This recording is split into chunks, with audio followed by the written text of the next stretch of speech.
everyone, welcome back to our channel. If you're new here, please subscribe. I'd really love that if you're returning. How you doing? Get your coffee, right? I got my coffee, brown sugar crumble. It is awesome. I love it. We're going to talk, all right? We're going to talk about the Nord Stream pipeline, all right? Do you have a snick snack? I don't have a snick snack, but my dogs do. Chicken feet, I swear. Yeah, they love these darn things. I get them from Chewy. They're dehydrated chicken feet. And because, you know, I'm very picky when it comes to treats for my dogs. So they get that, and they get dehydrated lamb lung and chicken jerky. So they're having a treat. So they'll be good while I'm filming. So anyway.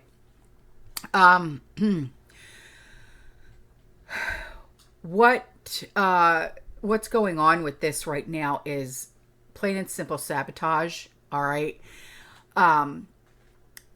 It's the demolition of the Nord Stream 1 and 2, okay, the pipelines in the Baltic Sea. And it's one of the most outrageous, evil acts of sabotage in the history of our world.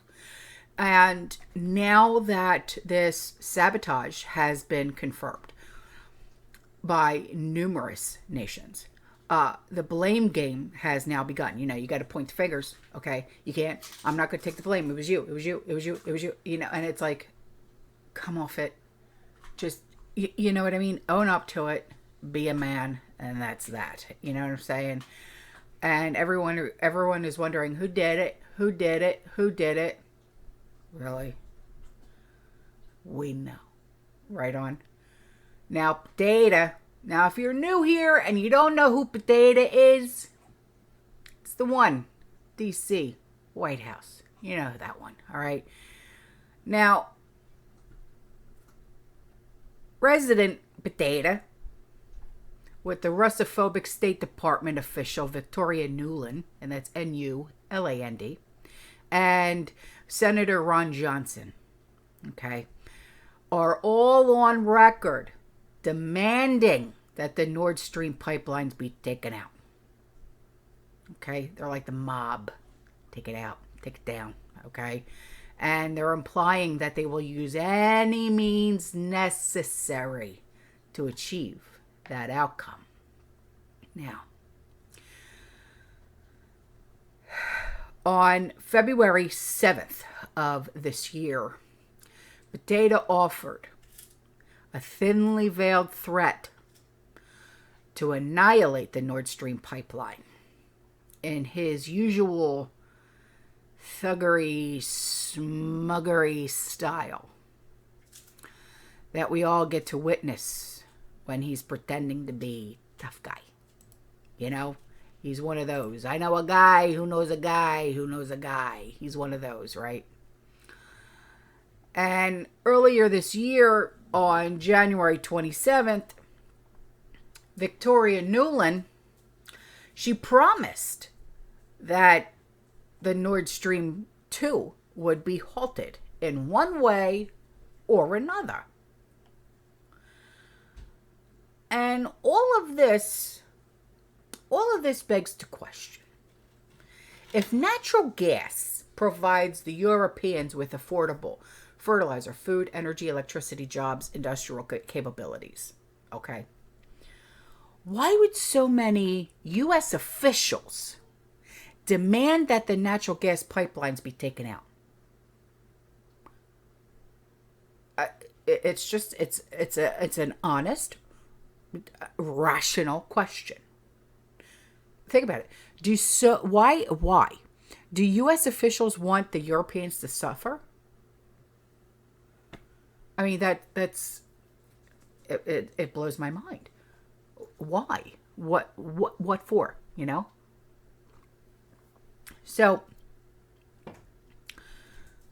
now, as Sea Power magazine reported on June 14th of this year, the U.S. Navy's 6th Fleet Task Force 68 they were running underwater explosives, removal drills in the exact area where these sabotage explosions took place, okay? And the cover story was that the U.S. Navy needed to conduct mine hunting experiments. Not mined, but mine, M-I-N-E, okay? Using unmanned underwater drones, okay? And so the ruthless potato regime publicly threatens to take down the Nord Stream pipeline by any means necessary. Then, all of a sudden, here comes the U.S. Navy Fleet Task Force, right? They show up in the Bornholm, and that's Bornholm, area of the Baltic Sea, with undersea demolition experts. And then, a couple of months later, boom, Nord Stream pipeline, gone, blown up, blown to pieces, okay? And it happened right in the Bornholm area of the Baltic Sea, putting European industry on course for collapse, while shoring up Western dominance of U.S. industry and dollar currency. I mean, it's things that make you go, you know? I mean, no wonder the U.S. Deep State Intelligence Services are desperately trying to point the finger at Putin for all of this. I mean, even though Russia has zero financial incentive, zero, to destroy their own pipeline, given that this pipeline is their golden goose, if you will, for billions of dollars in revenue. If Germany were to reject NATO's stranglehold and make peace with Russia. Now instead, there's no possibility of Germany receiving Russian gas for the foreseeable future. And that option has now been removed from the table thanks to this brazen act of sabotage. I mean, it increasingly appears that the U.S. currently occupied by illegitimate criminal cartel that seized power, right, with the stolen you-know-whats, is at war with Europe. And for what? For what? Answer that question, because I can't. The Nord Stream pipeline sabotage means that there won't be natural gas for Germany this winter. They're going to freeze to death. And it points to the near certainty that chemical conglomerate BASF will be forced to shut down operations, most likely before the end of this year. And what very few people realize is that if BASF shuts down, Europe's industrial sector will collapse. And BASF provides the vast majority of industrial chemicals needed for fertilizer, oil refinery, aerospace, automobile manufacturing, textiles, consumer products, medical supplies, meds, plastics, resins, so much more. The list just goes on and on. And without BASF, European industry cannot and will not function. It ceases to exist.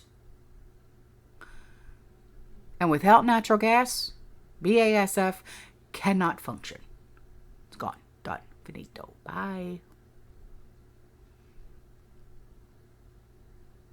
And BASF's own spokesperson people, They say that they are not even sure if BASF chemical plants can ever be restarted if they shut down, since they never ceased operations since the 1960s.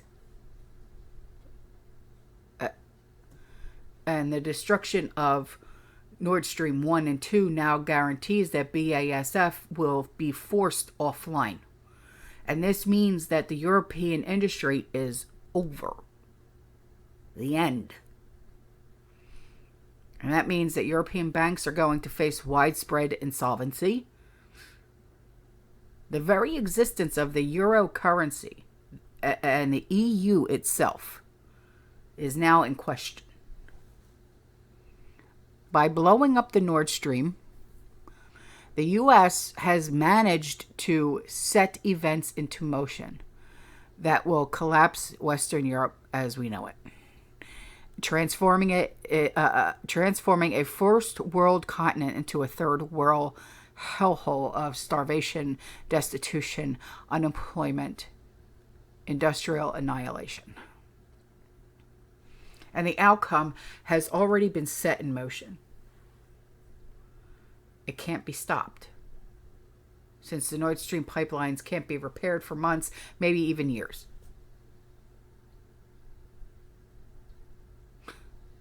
Now Germany and many other European nations will be forced to buy high-priced LNG from U.S. exporters, which just happens to shift billions in profits from Russia's Gazprom to U.S.-based LNG exporters.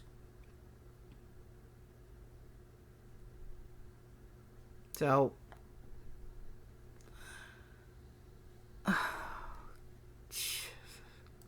and now,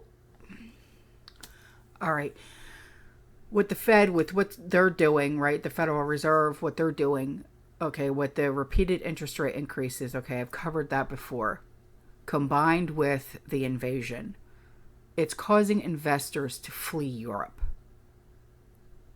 and leap to dollar-dominated instruments such as treasuries.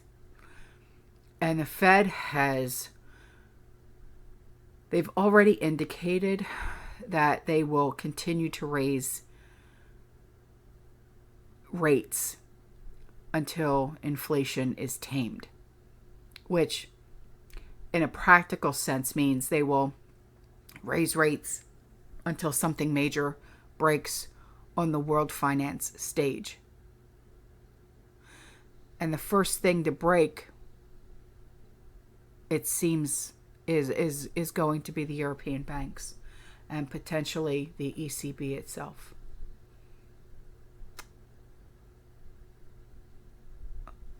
It's just so stupid blowing up the Nord Stream pipelines. It accelerated the demise of the ECB and the euro, and it left the United States as the dominant industrial currency powerhouse of the Western world. But it also underscores the stunning sense of panic among U.S. Treasury and Fed officials as they sacrifice their European allies to try and keep the fiat dollar afloat just a little while longer, even as national debt approaches $31 trillion. And the money printing machine goes into overdrive. There's smoke pouring out that damn thing. And the recent $12 billion that was approved for Ukraine is clearly just, it was coordinated. It's a final stage looting of America's whatever. And it was done by the political elite. You know that. I know that. And they're fully aware that nearly all the currencies of the Western nations, including Japan and the United States, they're on the brink of collapse. Do they give crap? No. I mean, we appear to be in a global state of war right now. Of a world war right now. And the ruthless occupiers currently running the United States government are willing to plunge 100+ million Europeans into mass starvation, freezing to death, joblessness, in order to buy a little bit more time for the U.S. currency Ponzi scheme. I mean, with friends like Potato and Obama and Newland, who needs enemies? You know what I mean? All right, guys, I'm out of here. I love you. I'll see you in the next one. You stay safe, you stay positive, you keep prepping, and as always, fear less.